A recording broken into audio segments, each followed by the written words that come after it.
When you don't take time to look at it through other people's eyes. Take some time and reflect on what you believe in your soul. Cause that is the key to life. You gotta let the negativity go. Hello, and welcome to What the Fox podcast with your host, Lindsey Fox and Amber Ross. However, Amber Ross is not joining us today, but I do have an incredible guest speaker that I am thrilled to introduce, named Paula Baisden.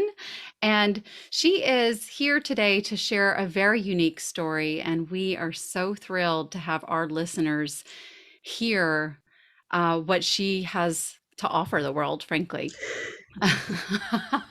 Not like that's no pressure, Paula. No pressure. Right. Thank you. Thanks for that. So, Paula is a doctorate prepared registered nurse specializing in mental health care and nursing education.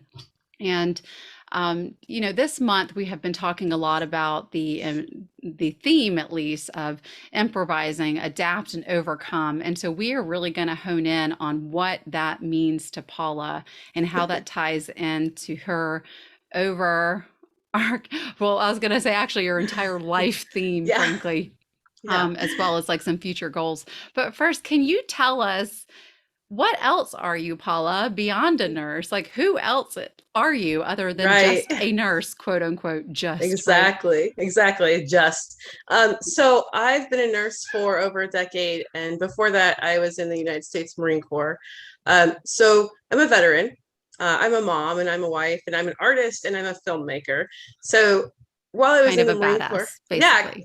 Absolutely. Kind of a badass, right. I mean, and just in case our viewers don't, or our listeners don't know, I mean, the Marine Corps, I shouldn't say creed, but unofficially, right? Yeah. Is all about that improvise, adapt, and overcome. Yes. So it's very timely to have you join us for this month.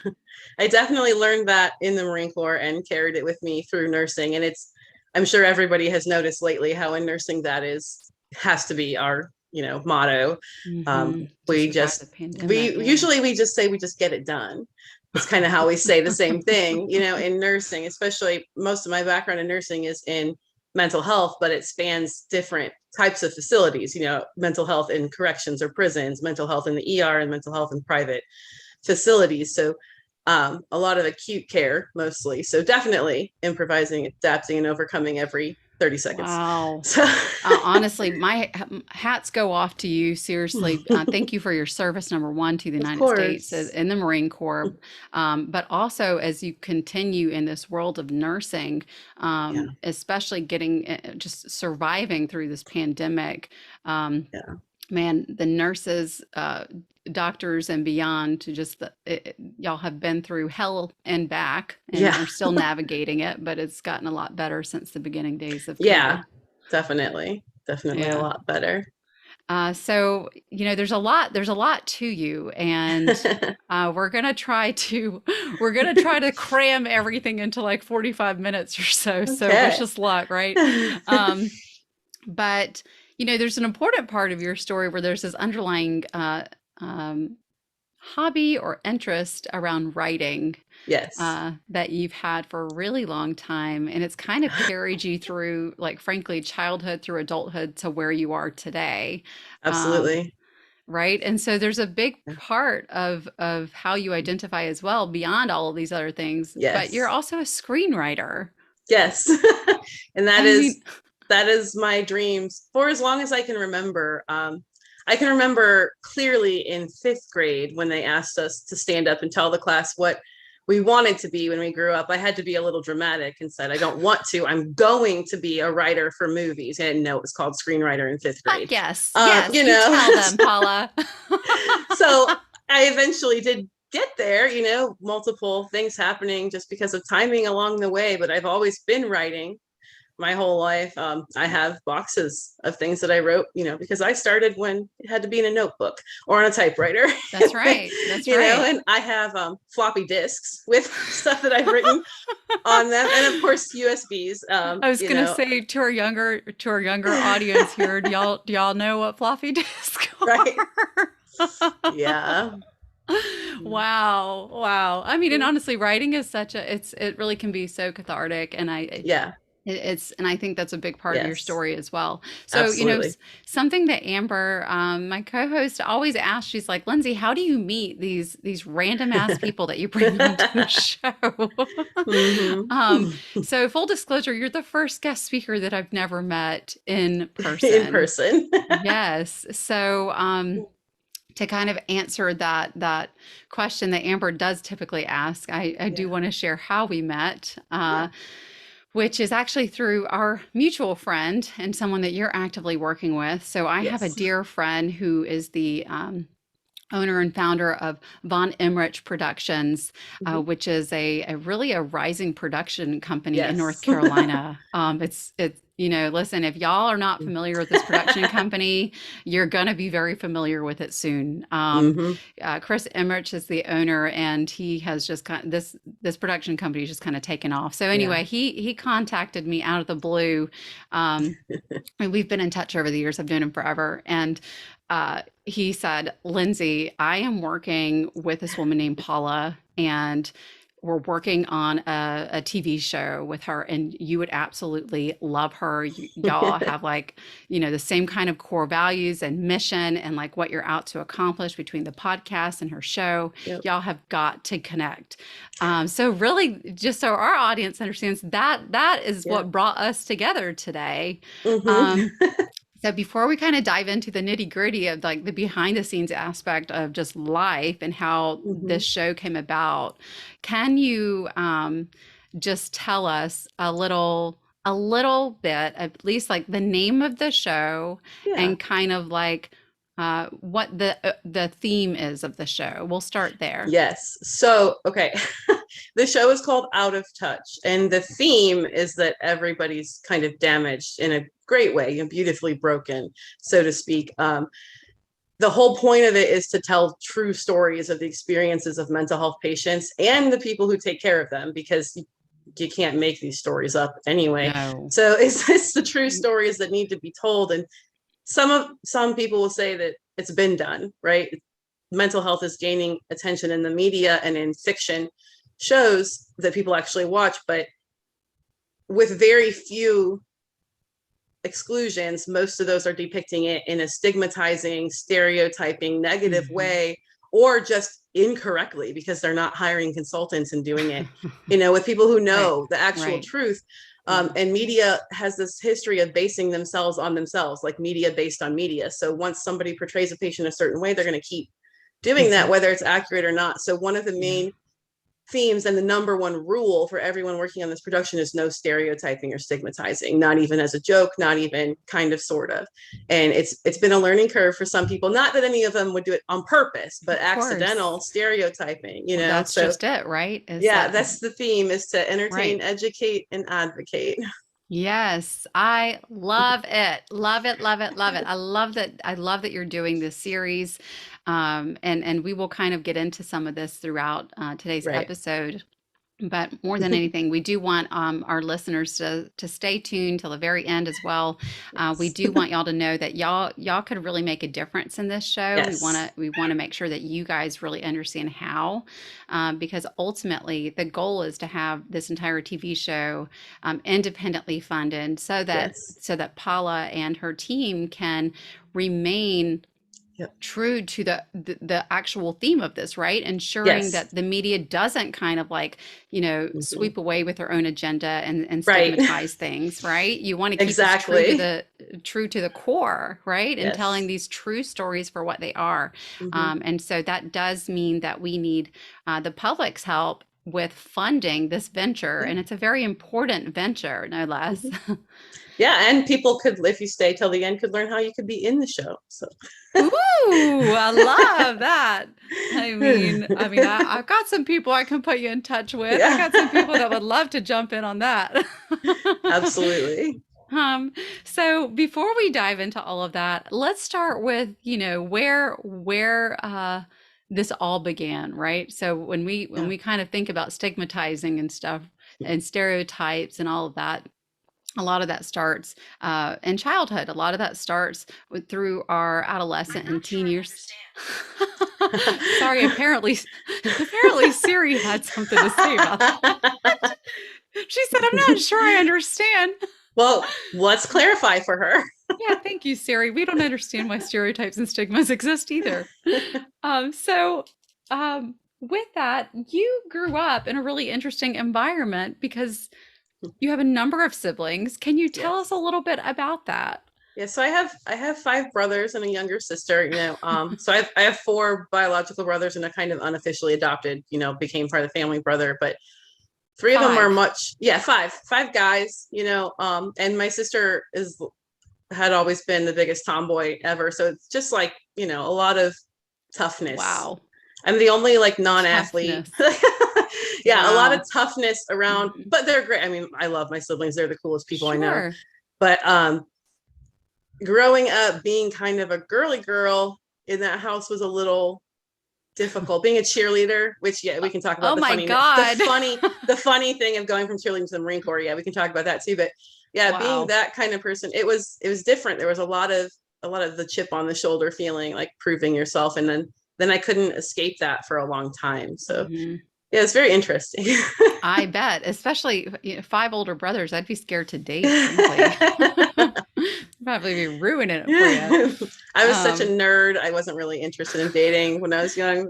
A nerd and a cheerleader with 5 brothers. Okay, yeah, guys. At my school, you had to be like basically on a roll to be on the cheerleading team. So it was different, very different. Man. Yeah. And somehow you started talking to like a Marine recruiter toward the end of high school, and this was also around 9/11. Right? Yes. So before 9/11 happened, my twin brother actually wanted to go talk to the recruiters in all the branches. And I was going to go with to make sure he didn't do anything dumb or make any rash decisions. Smart. He didn't. Yeah. I did. No, we went to different recruiters' offices. We went into all the branches and we went to the Marine Corps last. And all of the branches are great. Don't get me wrong. We give each other a hard time, but each branch we went into at the time, this is before 9/11, most of them were trying to sell us their branch. They're giving us physical gifts like lanyards and stickers and telling us about sign-on bonuses. And we walked into the Marine Corps office. And I think it's the way we were raised that made this hit us differently. And he said, "Why should I let you join my Marine Corps?" And that was like, ooh, I get to prove myself. That's right. And that kind of struck a chord with me. And I put all my other nerdy plans on hold and started talking to them, and started meeting people that really motivated me and made me want to join. And then 9/11 happened and I was like, I need to go now. And I graduated a semester earlier than planned, which was already going to be early to go right then. Wow. I wasn't able to go until February, but I tried to go earlier than that, but I had to finish the semester in December. And then, Oh my gosh. So I actually came back in my uniform before my twin brother even graduated high school, So. Oh my gosh. Right. Talk about proving yourself, huh? Way to beat out your twin. Yeah. Holy cow. And that was, I mean, just for again, any kind of a younger audience that really wasn't around to remember the ins and outs of 9/11 and what it was like in 2001.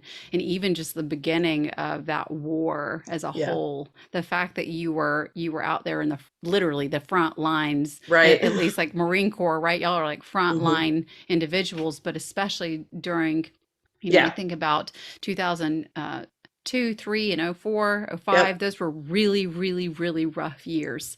Yes. And the fact that you were right in the thick of it, no less, I think that's a testament to just who you are as a person and probably all that toughness, right? That helped you get through it. But as a woman as well, I mean, let's talk about that piece. You were not just a Marine, and you weren't just a Marine. You were a female, in the Marine Corps. What was that like for you? So being a female Marine or a woman Marine at that time, everyone said WM. Now they kind of say FM, but whatever. But we'd never just be called Marine in any conversation, casual or not. Yeah, it was always kind of included that you're a female. I had excellent scores on everything. I'm an overachiever. On paper, if it didn't say female, no one would have guessed that, they would have just been like, this is a great Marine, and I promoted quickly and I got through review boards quickly and everything was great. I'm still stuck. Sorry, I'm still Yeah. stuck on the piece that, like, even in casual conversation, it would Yeah. be Oh yeah. WM. Yeah. Okay. So I mean, people, my friends, of course, would just say my last name. That's how we Right. address Yeah. each other. But for example, when a sergeant would be introducing me to someone else, if I'm taking over any kind of billet or responsibility, they would Yeah. say, at that time, my last name was Olson. They'd say, "This is Lance Corporal Olson. She's one of the best female Marines I've ever seen." And I'm like, "Mother, I'm one of the best Marines you've ever seen." Right. Like, Right. not just that Get it tiny straight. pocket, the tiny Mhm. pocket of female Marines, you know. So it Wow. was stressful, but it was also something that I had kind of internalized as my normal environment.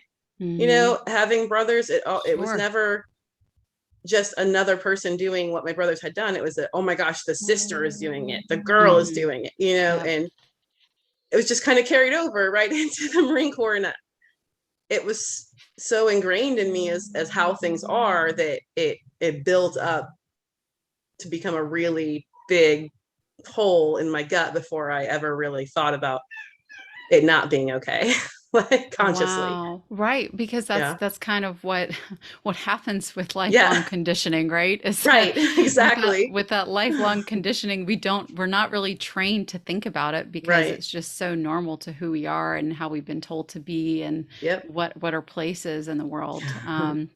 But just even to even think about being say like to someone introducing you as like the best Right. female Marine, Right. right? Yeah. It's like, well, what are you trying to say, you asshole? Exactly. Like, Exactly. then like clearly, it's like a backhanded compliment. They meant Right. well, but it's like, seriously? Right. Hmm. Um, yeah, that's tough. And at some point, you decided that you weren't going to continue your service. Yeah. Would you like to talk about that decision Sure. and Yeah. or kind of the transition that took place from there? Absolutely. Absolutely. So while I was in the Marine Corps, I started a family um during everything else that was going on. Wow. And there came a time where we were pregnant. Surprise. Good Yeah. surprise. We were married. It was a good surprise. Everything's fine. Um, and we were both Marines. So Oh, it was wow. the kind of thought process was, you don't make a lot of money in the Marine Corps, and Right. daycare is not any cheaper for people in the Mhm. military, though it should be. So when I found out I was pregnant, I told my husband at the time, I'm not getting out of the Marine Corps and I'm not getting rid of my Mustang convertible. Right. But I'm only laughing because like I'm thinking about where you are now, but okay. Right, exactly. So since our children were a surprise, since it was not planned, I went to the doctor to find out how far along I was. So they had to do an ultrasound. And that's when I found out it was twins. Of course. And The twins having right, twins. Right. And in shock, I said to my adopted brother who had come with me to the ultrasound, Oh because my he was God. the one that could at that time, I said, I have to get out of the Marine Corps and get rid of my Mustang.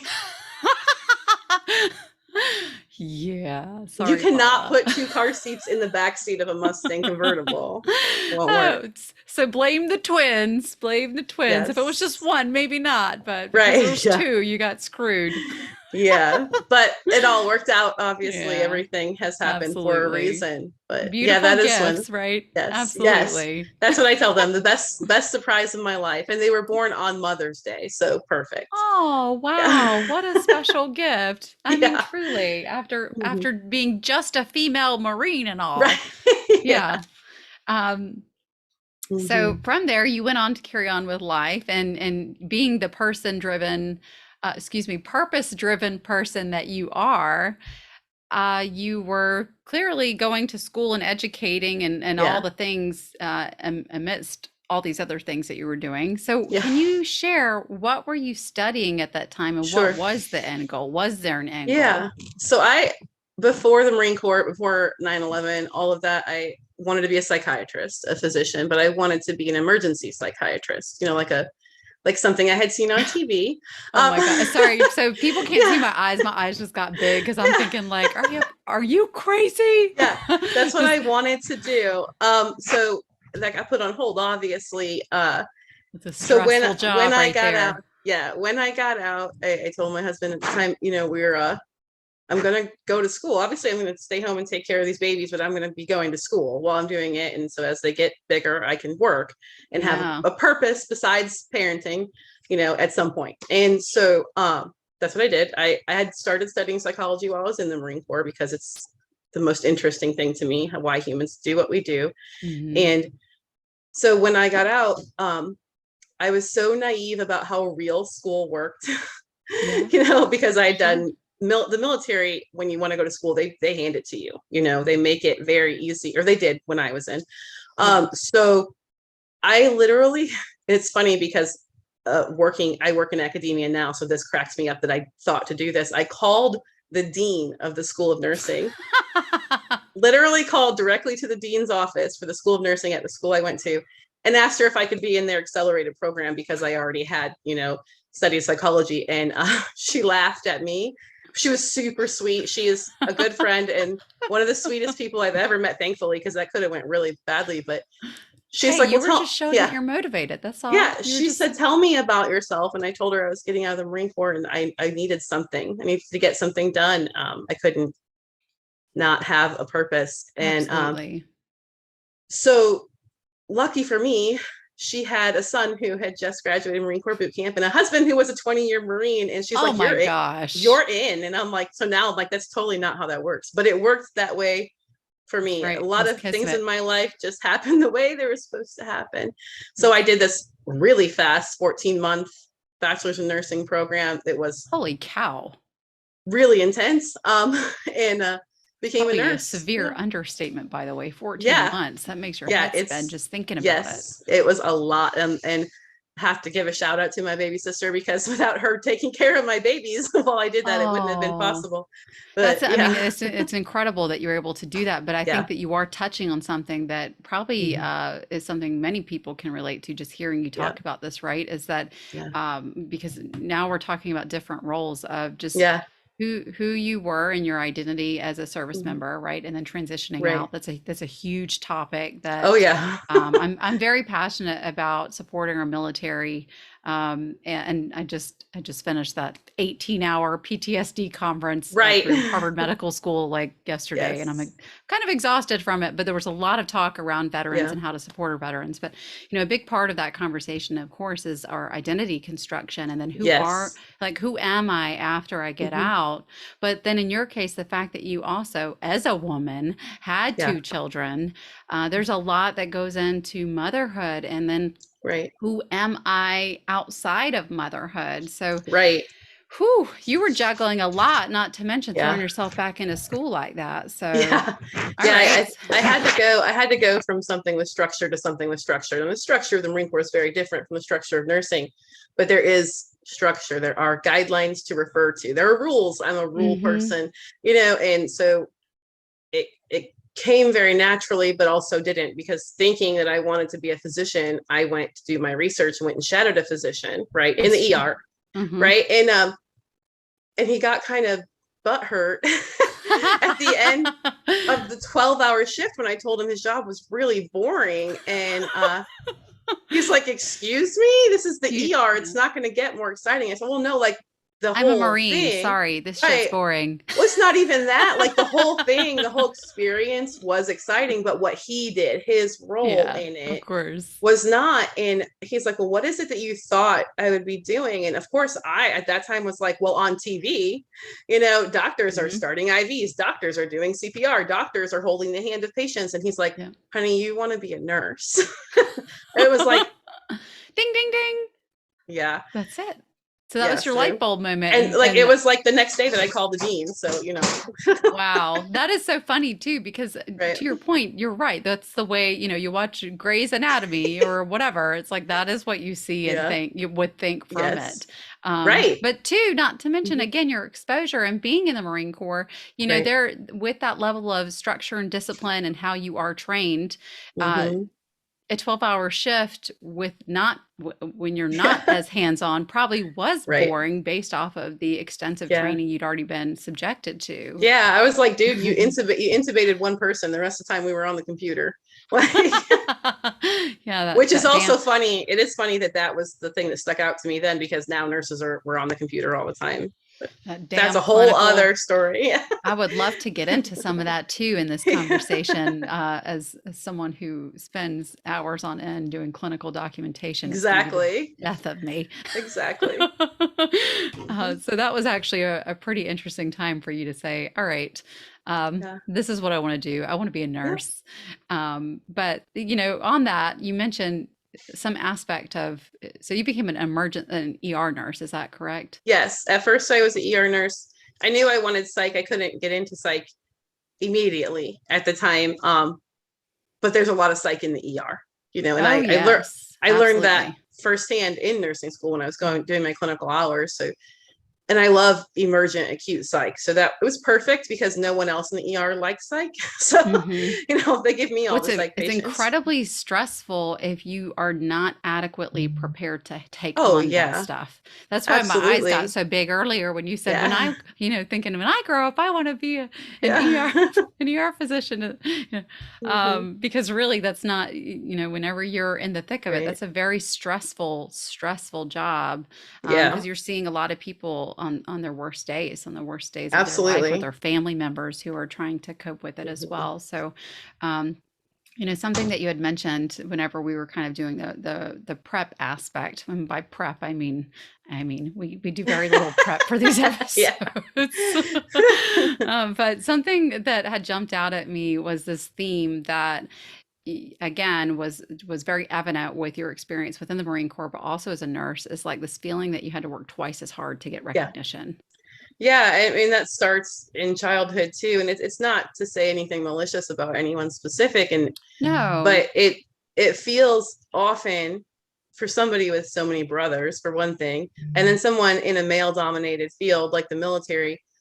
As a female, you have to work twice as hard for half the recognition, and it's not that recognition matters. I'm not trying to be vain. It's the recognition No. that you need to progress in your career is what I'm talking about, not like accolades, just like Of course. what you need, I need my commanding officer to Value. know that I'm a great Marine, not that I'm just a great female Marine, That's that right. amongst the whole group, I'm in the Mhm. top tier, and things like that. And that it wasn't until really when I was close to getting out of the Marine Corps that it really became a conscious thought where I was like, this has eaten a hole in me, Mhm. and I just thought it was normal and there wasn't like one moment where someone told me it wasn't normal. It's just when you're getting out, you go through all these classes, separations classes, to try to help you adapt to Mhm. the transition. Right.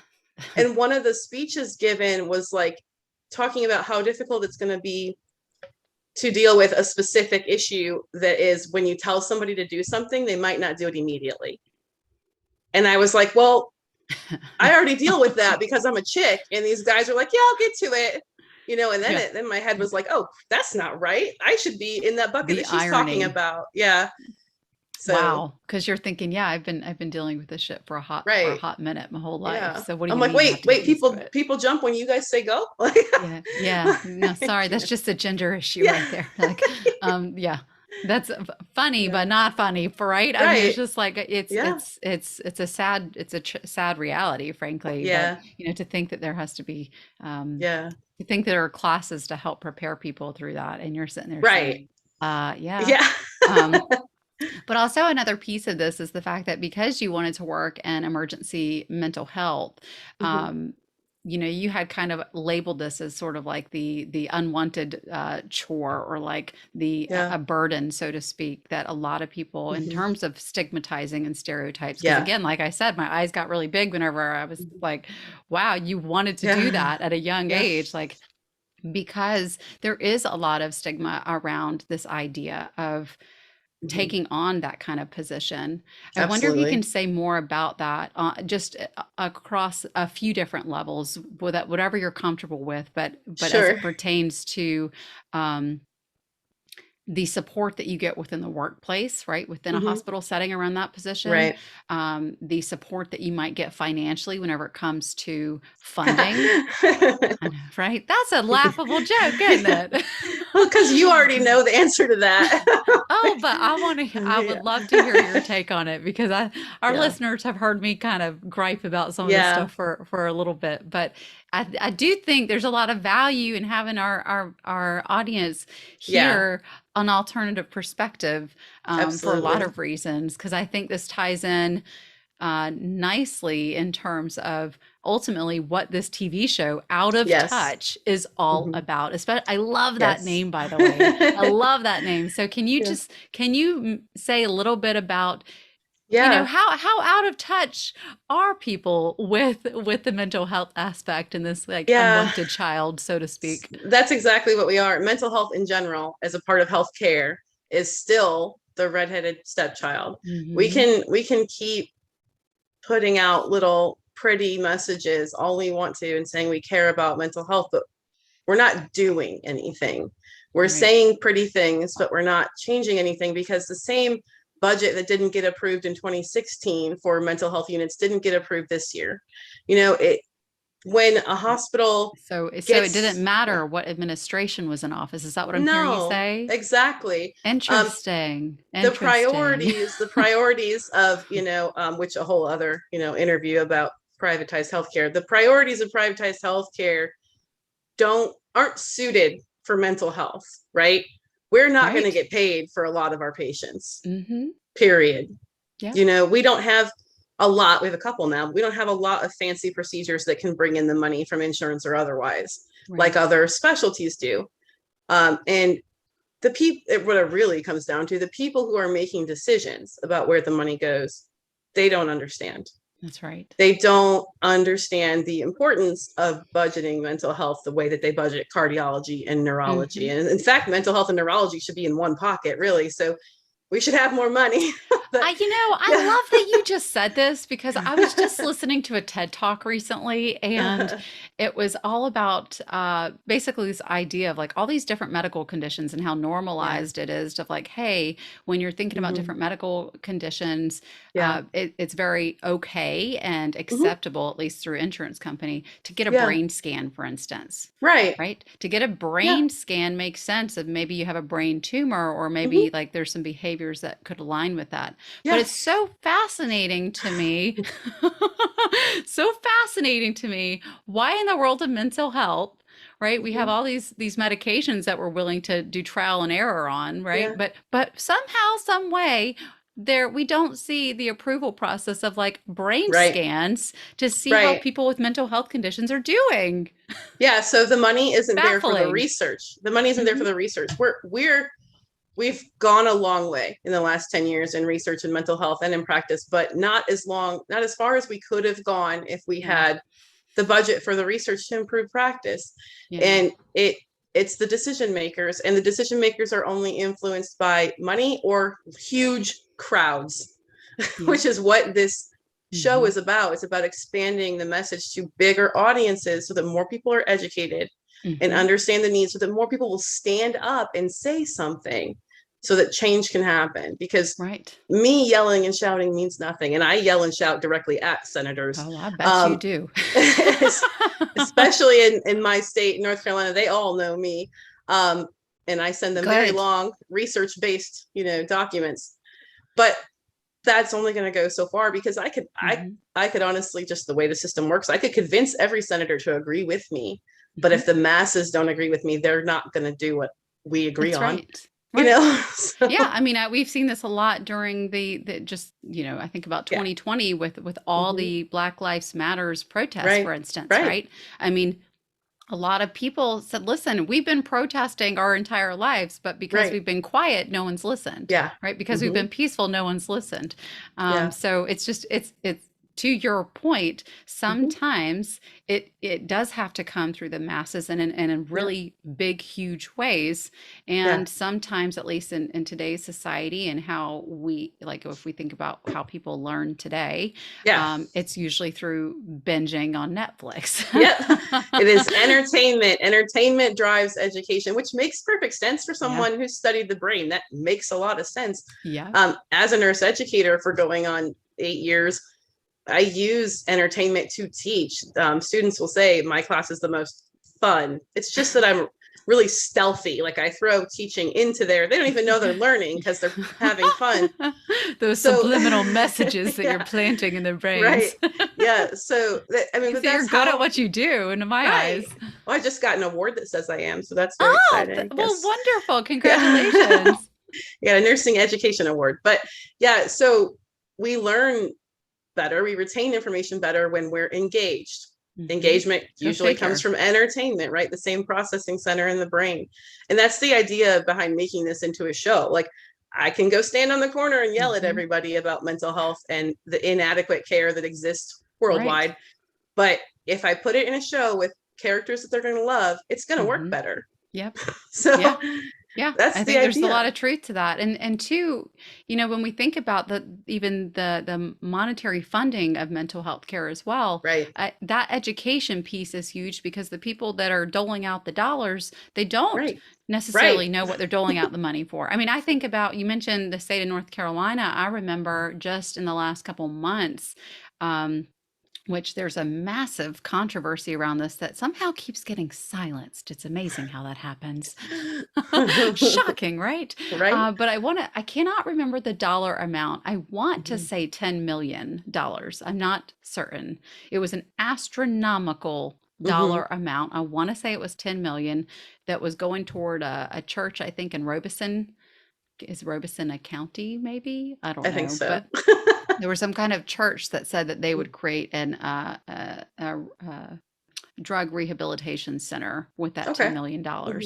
But the owner of the church has actually has a history of embezzlement and fraud. Yet the North Carolina state lawmakers thought it would be a good idea to dole Right. out, you know, $10 million of the opioid settlement money or whatever. So fascinating how that happens, Yeah. and then it gets swept under the rug and no one talks about it. But then it's like we need that money to make a really big difference with the right people and the right Right. partners and the right organizations, not just throwing it out there saying, hey, look, we Yes. tried. Yes. Exactly. Yeah. Yeah, We so need a solid plan. And it's really a double-edged sword with the decision makers, right? They don't understand, right? mhm, But in addition to that, they minimize the importance of it, right? So people that are making decisions, let's not lie, they have money through whatever means they got it. They have money. And we lobbyist. know that people who have more money they're not, I'm not saying they have no stress, but they are significantly less stressed, Yeah, you know, and don't have the same issues. And when they need help, they have access to it because they have money. sure. So they don't really understand how detrimental it is to not be able to access adequate mental health care in Right. their own life. Because if they need it, they can get it. Yeah, They can pay cash for it, you know. right. So it's the lack of education and the lack of empathy and understanding of not being able to access something. Yeah.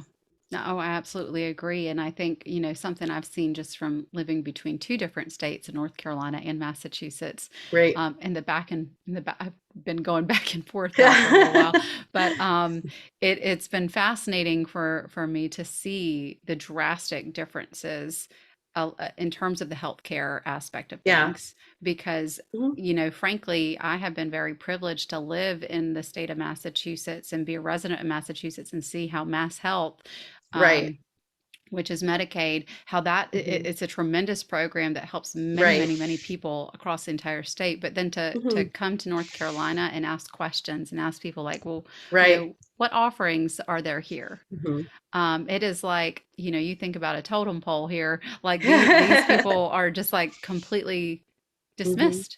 And it's Right. just the resources aren't there, the funding's not there. Yeah. And Well, it's kind of, you know, worldwide, but nationwide, even the states that have the best health care in general have limited mental health care. Some are better than mhm, others still, but there are limitations that affect the whole nation that are outdated. Like, yeah, you know, they're based on stigma, and it's really unfortunate because it wouldn't even take that many dollars to make such a huge improvement that it would actually mhm. save money for everyone to be mentally healthy, you know, and Right. That's what's like so fascinating, right? Is that it actually doesn't have to be as expensive as we make it. right. Um, fascinating how that works. So, you know, throughout this process, again, with your desire to sort of be like this vehicle for change and to have this show. It really kind of started because you were writing privately. Yeah. You were privately writing, because again, when we Mhm. talk about coping and kind of a Yeah. level of like just sort of kind of Mhm. venting our day, you were writing real live stories and experiences from your firsthand Yeah. view of working in these different mental health care Yeah. settings.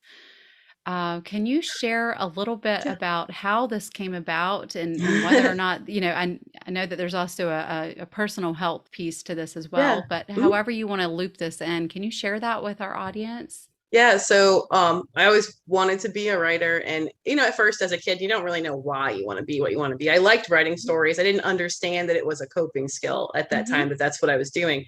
But it was an escape, from reality. And I write fiction, for the most part. I always had as a young person. And it's just something that continued. Like, some people have a diary, right? I had a diary, but it wasn't like this was my day. It was a story that I would write down from something I experienced or witnessed, or heard about. And I would just turn it into a story, and it just distracted me from everything else. Mm-hmm. And writing is an amazing coping mechanism. And for some people, journaling works, like writing about your own stuff. That doesn't work for me. That stresses me out more because it hyper focuses me. Right. So for people like that, I've since learned as a professional that there are two types of people. With reflective writing will stress you out, or it will make you feel better. So the ones like me, where it stresses us out, we need distractive writing, which is what I've been doing my whole life. Didn't even know it had this actual name. So writing about something completely different, or speaking, like note to self. You don't have to write it. Anything, just making up a story. Storytelling is an amazing coping skill. It uses opposite parts of your brain from the parts that process stress. It's like, this is neurology. And Kind of so ties into why you said the right. how Yes. neurology and mental health need to have Yes. So be in the same bucket. So yeah, I kept writing as a coping skill. And if y'all don't know, nursing is stressful. So I'm sorry, say that one more Yeah. time. Nursing is stressful. Oh, okay. Yeah. So psych nursing is stressful in a lot of the same ways that all other nursing specialties are. Our patients, because they have psychiatric disorders, doesn't make them immune to medical disorders. We just do all of it. That's right. And I tell my students, every nurse is a psych nurse, because every patient is a psych patient.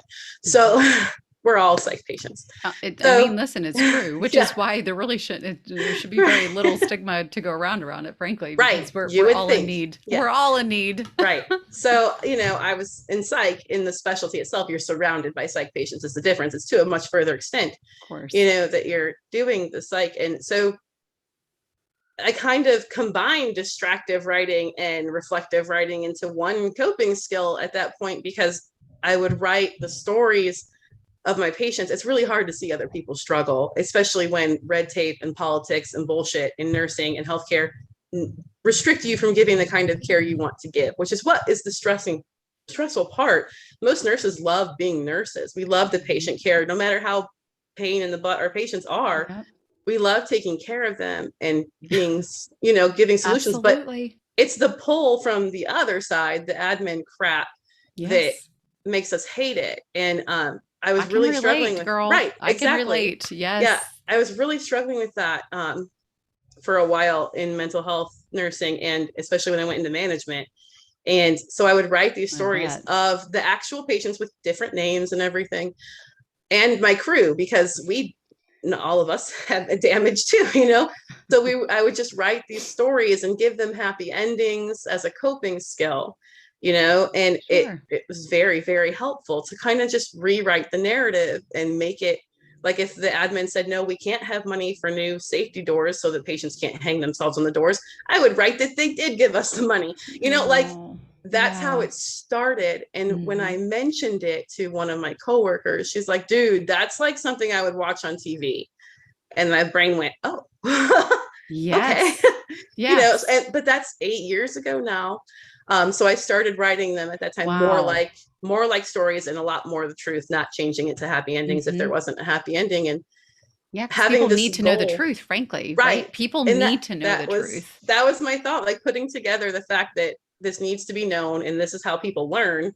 It's Yeah. like, make it a TV show, you know? Yes. So that's kind It's of what truly happened. brilliant. It's Yeah. truly brilliant. But then you're saying like, yeah, this was 8 years ago that someone sort of planted that seed saying like, hey, Paula, Yeah. this would be a kick-ass TV show. So Mhm. if that was 8 years ago, I'm wondering what what what was the fear about?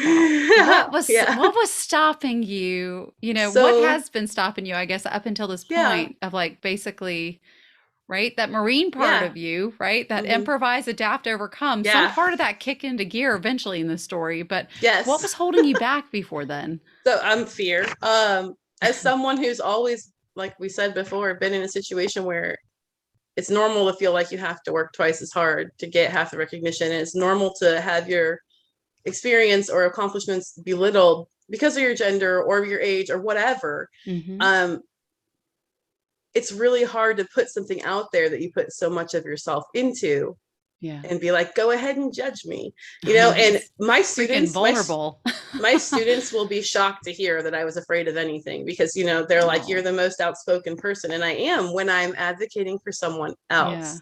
Yeah. That was what turned it around for me. Like Mm-hmm. the moment when, it wasn't one moment, but this series of events that led me to remember that this isn't about me.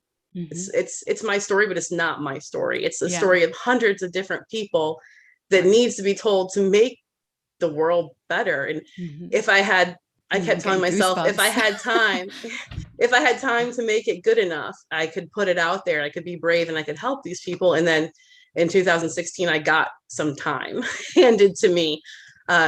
I was diagnosed with MS, and it was so bad. My first exacerbation, I have remitting relapsing MS. So I have exacerbations, and then I have times where I'm fine. Wow. I don't have the really scary progressive kind. So I'm thankful for that. But I had a headache for a whole month, and I was working in the ER. 30 days. 30 days. Yeah. At the hospital I worked at, I was the manager in behavioral health, but I got to work also as an ER nurse for extra money. Normal. Yeah, that's not normal. Yeah. So between those jobs, I was working every day. It was actually summertime. My husband and I had gotten a divorce, which no problems there. My kids were with him because it was coming up on summertime. So I was working every day just to not miss them as much, you know. And yeah. and when you work in healthcare, there are some perks, you know, like some doctors will try to fix things for you, kind of in the break room. So we tried everything. We tried everything we could think of. The break room. The break room. Yeah. I worked with amazing, brilliant doctors at this ER in Gary, Indiana, of all places. The most amazing people work there, just so everyone knows. And one of the doctors there, he's like, Paula, you're not yourself. Like, I was getting angry and not as nice. And he's like, how is a psych nurse going to be so crotchety, basically? Wow. And I'm like, well, my head hurts, you know, and it had been so long that he's like, you're going to punch out and be a patient now. And so I was like, fine, I'll be an ER patient. And then did a CAT scan, and like half my friends, like 10 people that worked there, were sitting in the room, like just joking around. Some of them had punched out, some were on break, you know. And he's walked in and he said, everybody get out. And I'm like, I have a brain tumor, I'm dying. Oh my gosh. And you know, it was for privacy, obviously, but of course. But I mean, this is, I mean, right, going from one part of you thinking, I just have a headache, and it just happens to be that it's lasted for 30 days, to everyone get out, I need to talk to and so he says, this brilliant man, he says, obviously there are other tests we have to do to confirm it, but it looks like from the CT that you have MS. And he's like, probably remitting relapsing. Of course, as an ER and psych nurse, I didn't know a whole lot about MS, so I'm Googling it, which is the worst thing you can do. And accurate. Yeah. So I start panicking, and he was going to discharge me home, like with medicine, everything was going to be fine. When I started panicking, my hands and feet went completely numb. I mean, you could have stabbed them.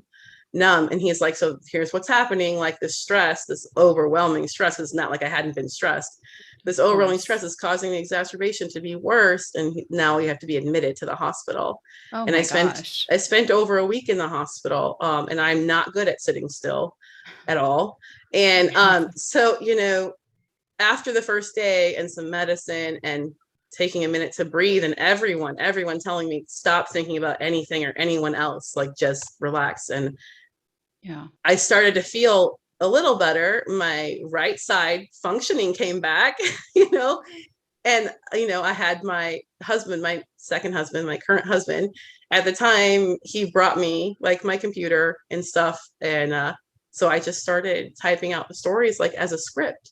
And Wow. it really kind of came together, and it gave me time to develop the courage to put it together in a way that could be shared. Now, this is 2022. So it was still 5 years before I looked for a production company to make the project, but I'm I not got judging. I'm not judging. I mean, because listen, here's the deal. There's many people in your it. shoes that have Yeah, yet to take that leap. right. I mean, to the fact, so 5 years or not, Yeah. you took, and you are taking the leap. Yeah. You're doing the thing, Right, which is exactly. amazing, right? Because I think another part of this is the fact that like you've had that underlying theme of like, Yeah. well, I'm a Marine, but I'm a female Marine. I'm a Right. I'm a Mhm. nurse, but I'm a female nurse. And while many nurses Yes. are women, it's Yeah. the men who typically get more recognition in the nursing Yeah. And field. then it was, you know, I'm a nurse, but I'm just a psych nurse. And then Mhm. writing these stories helped me say, well, most nurses could not do this. So instead of saying I'm just a psych nurse, be like, well, I'm a freaking psych nurse. Okay. Yes. Like, I got this. And Yes. so it was that, you know, having the time. And then it became, I want this to be perfect because I've never written a TV show before. And I don't Perfect. want to, What's that? I don't want it to not get made because the script isn't good enough. So then I just kept working on it and working on it and tweaking it and asking people for their close people for their opinions and stuff. Sure. And then I got busy, of course, because I switched to teaching full time and nursing part time. And academia is a very busy environment. But then And also political, no less. right, and Yeah. lobbying, yeah, all the Yeah. things. And I worked on some small little short films for fun, just because the opportunity presented itself, you know, Sure. for free, Gotta, doing hey, fun you still have stuff. to fuel your passion. And I think that's Yeah, a big part of this story as well, in yeah. case people aren't Mhm. picking up on that, right? Is that, you Yes. know, we just had, so earlier this month, our episodes were also about this idea of like, do you live to work or are you Right. working to live, right? So when you're talking Exactly. about working 30 days in a Yeah. row with a headache every single Mhm. day, it's like you Yeah. have to check yourself on like, wait, Yep. where am I on that quality of life scale? Yes. And am I doing things that Yeah. bring me joy? And as a So, psych nurse, this is stuff that I told my patients of all day, course you every did. day, but didn't do it myself for so long, you know? So Yeah, you it got to was, practice what you preach, right? But I mean, how yes. awesome, because you're feeding into your passion, Right. and I'm sure this is like Mhm. really just, I don't know, like lit up your Therapeutic. soul. It's therapeutic. Right. Yeah. Yeah. Yeah, it is. It is very yeah, therapeutic. It fills me where I before felt like I was draining myself, you know, and it is a passion project, of course, but there's such a huge purpose behind it, such a huge mission that Hmm. I'm able for like the first time in my life too to say like I need help to do this, because Right. nurses don't do that. We Of just course. do this Hey, stuff. Yeah. same with Right. therapists, right? I feel like that we're conditioned in Yeah. very similar ways, but it's Yeah. like to ask for help sometimes Right. can be so hard because you're supposed to be the helper, right? Right. And so it's Yeah. it's really, I do think it comes back to us practicing what we Yeah. preach and Hmm. knowing when to have a level of humility and also just like Right. checking ourselves with like, yes, I'm feeling very vulnerable and I need help. I can't do this alone. Yes. Right. I have felt like this about even this podcast, right? This podcast is a Yeah. huge passion project for Right. very similar reasons, Yeah. with very similar goals in mind with Yeah. regard to really wanting to hone in on generating systemic change and Right. structural change, Hmm. and hoping that our listeners can hear different stories and perspectives that Yes. prompt them to kind of lean into the discomfort of these Yes. conversations, lean into the fact that there might be things that they don't know and Hmm. should probably start getting interested in. Yeah. So we call ours a production with purpose, and you can call yours a podcast with purpose. Love it. I love it. I'm so glad that we were introduced to one another, by I the way. know. I Yeah. mean, this really worked out beautifully. And so I have watched, the items that you have posted from the show, Out of Touch. Yeah. You have a Facebook page and different social media outlets that people Yeah. can kind of at least learn about it, we can Yes. we will absolutely include the details in the show notes. But, more importantly, we would love to ask our audience, our listeners, to please, even if it's donating the amount that you'd pay for a cup of coffee, instead of paying $5 over at Starbucks, donate it to this independent TV Yes. show that Paula is making happen with Von Emmerich Productions, because this is a very meaningful project. And it sounds like, so if I'm understanding correctly, there is a very well-known streaming company or network Service, streaming network service, whatever, Right. who is very interested in Out of Touch. And Yes. so, the real goal is like, all right, we've got to get this show moving where you can have a couple of episodes created to show them, to say, yes, I can do this independently. And yes, so that's the main point, is we want to continue to produce it because we want to protect it. We want to protect the content. We want to maintain the ideal and the rule of no stereotyping or stigmatizing, and accuracy. Don't get me wrong, there's a lot of comedy in this show, but we keep it in the staff, not the patients. And there's a lot of drama on both sides because that's real life. But it's very purposefully done. Everything in it, all behavior has meaning. Everything in it is on purpose. I'm on the set, making sure of it myself and other psych nurses. It's never just me. So we always have friends of mine there as well, because I get excited, and sometimes I miss things because I'm so excited that my show is being made. Well, you're watching your dream come true that you've been sitting on now forever. So it's like, so they help me. But on the other side of that, another purpose of the show is not to put providers on a pedestal, not only to not have doctors do things that doctors don't do and take away the credit from nursing, but to be accurate. We're human as well. We're all damaged. The catchphrase for the whole show is, what's your damage? Because everyone's got it, So it's the network, back to your question, the big service that is interested in it is interested in potentially letting us continue to self-produce, but we have to show them 2 episodes, high quality episodes, 2, not just 1, 2 episodes for them to let us pitch. It's not a guarantee, but they have asked to see 2 episodes. Right. It's a really big deal. It is. I mean, just to even get to that point, right? To get their attention and get to this point is a huge deal. Right. So honestly, I'm proud as hell of you, because that's just an amazing feat, because it does show, again, going back to that improvise, adapt, overcome. It's that training in you where you're just like, I am freaking determined to make this happen. Yeah, we were in post-production on the pilot when I was able to get in touch with them, and I was like, I'm going to have a pilot for you to watch. They're like, cool, we need 2 episodes. I'm like, that's expensive. Like, and it is. So don't get me wrong. All of the cast, the actors, they're brilliant and they all should be paid high dollar, but they're all volunteering right now. Not just because they think it's good enough to go somewhere and get them somewhere, but because they believe in the mission. All of them have, a heart for mental health advocacy. And the production company, obviously, they're not working for free. They can't. They have to pay for insurance and equipment and, all of those things. Of course. But they are definitely a sponsor and a partner. And I don't know if I'm even allowed to say this, but they're not charging me their full price.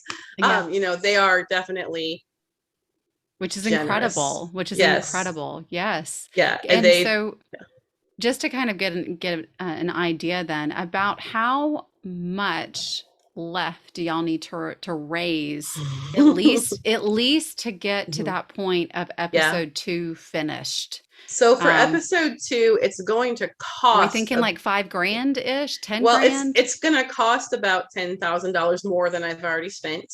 15 grand total. It's going to cost about 10,000. That doesn't mean we're not going to make it if we don't have it. Just like episode 1, the money we didn't raise, I paid out of pocket. So it's not. Wow. So, I mean, people who are thinking about donating should know. It's important for you to know it is going to get made. It's not only going to get made if you donate enough. It's just less that would come out of my nurse pocket from my second job that I took to pay for it. The at one the that psych- you're at right, the psych bending over hospital. backwards to Yeah. work 24/7 and Right. trying to like manage, burnout and compassion fatigue and all the Right. things. I mean, So it will get made. It's not an all or nothing deal. But the more public we can get involved, the better for that reason, of course, for me Mhm. personally, for money, but also because you get to be a part of this and you Mhm. get to push for change. You get to help. Where I call my business, myself as an executive producer, Citizen Studios, because it's the citizens that are making this happen, not some big studio with billions of dollars. That's wonderful. And so we are $10,000 is laughable to anyone in the filming community. It's not Right. enough because I'm not paying hardly anyone, and that's the only reason. Right. But Right. they're not going to keep doing that after episode 2. Of They're not gonna course. keep No, we understand that. working And I for think, free. of course, the big idea is to you've got this Yeah. make it moment where you can Right. pitch this show. And so Yeah. it's a matter of like, listen, you have been working your ass off for many Yes. years now, and it's like, all right, let's make it happen. So, Right. to our audience who's listening, we do ask, go to the show notes, please donate to the GoFundMe. Again, even if it's Yeah. $5, $10, $20, whatever you Yes. can afford or are willing to contribute. This is to an amazing cause. Yeah. This is not for just entertainment purposes. This Yeah. is truly something that has a genuine purpose around Yes. advocacy to raise awareness associated with Yes. mental health, and hopefully generating change in the right areas. Yes. So those loud, shouty Yes. letters and remarks to the lawmakers. So it's a little bit more than that, and so people can Yes. kind of understand what they're advocating for and why. Exactly. And it's it is entertaining, so it isn't a waste of your time. You will also get to watch a really good show. Yes. Well, I loved what I've seen so far. It was awesome. And the actors were fantastic. Yes. As obviously the writing, of course. That's what Well I done, always Paula. say, every time everyone's like, that was amazing. I'm like, must be good writing. They all Yeah, laugh. it is. It does. It comes back to the writers for sure. It does, but my cast is the best ever. They're awesome. that's another reason you should contribute, because they are all really, really good people. They're there for free, and this is not a small thing. This is very time consuming work. Of course. And acting is not easy. I'm not an actress, Right.